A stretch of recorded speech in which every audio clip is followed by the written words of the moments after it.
to segue and offer this up to the panel here. And obviously, I'm a little biased because of the position I play.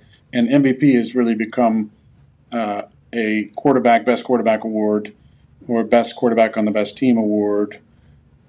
Quarterback on the best team award, or the running back can get or a receiver, if they had 2,000 yards, right? Is this a year where it's just going to go to the quarterback on the best team, or does a guy like CMC have a chance to legitimately win this, or Tyreek Hill? Is Mostert on there? I mean, he's got like 20 touchdowns too. I guess he's not. Right? 21. Yeah. Is this just what are the odds now? Okay, so Lamar's number one. Then what? McCaffrey. Who is that? Tua, Josh, Brock, Dak, Tyreek, and Jalen. Yeah, so it's basically Tyreek, who's leading the league by a couple hundred yards at receiver, and CMC, who I believe is a couple hundred yards up as well.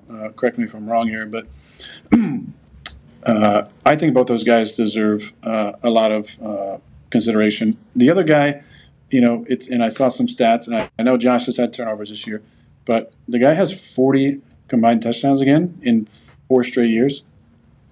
And the team has been, they won 4 straight, I believe, and 3 of those were pretty damn good opponents, playoff teams.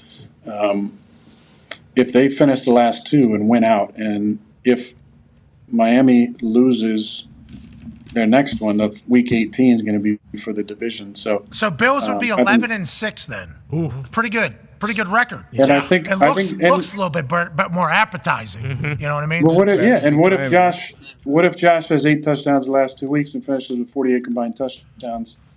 How do you not put him in the conversation? Well, it does feel like there is a chance that somebody here at the end can come win this thing, because every single week, and D-Butt was actually going to bring this up because you won an MVP 4 times, and I think J.J. Watt would say, one of the times you won it, he's potentially Christian McCaffrey or Tyreek Hill in this particular situation. He's brought that up a few times. Just while J.J., I don't know how often you talk to J.J., that is something that is in the back of his mind. Oh, petty. It is right here. You need to know that when you're talking to him.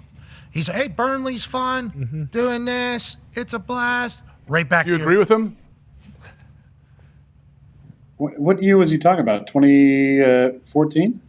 I don't know. I have no idea. I believe so. I believe it think was. it's 14. Yeah. 16 as well, because he said he had touchdowns that year. Yeah, he said the MVP, there's 2 different awards. There needs to be the best player and then the MVP. Mm-hmm. He said the most valuable player will always be a quarterback. Touches the ball every single play, has to make every decision, will have to make the wide receivers good, has to make the team good.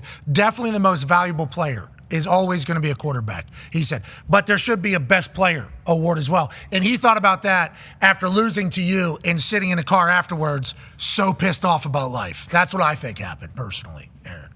What, in 2012, where we had 6 touchdowns against them, or what's he talking about? 2014 here. This is the year he had. The Texans have got his back. 5 touchdowns, 3 receiving, 20 and a half sacks. I think it's a record, close, 22 and a half? 22 and a half. Yeah. 22 and a half. 78 tackles, 5 fumble recovers, 1 interception, 1 forced safety, all pro. Now that is... 29 TFLs.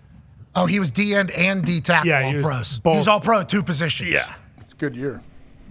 That's a great year. Yeah, really good year. What did you cooked that year. Yeah. You had to have had a great one in 2014. 38 and 5. 38 touchdowns. Not bad. So JJ got to the point where he started looking at your stats. He was like, yeah, all right, that guy had a great year.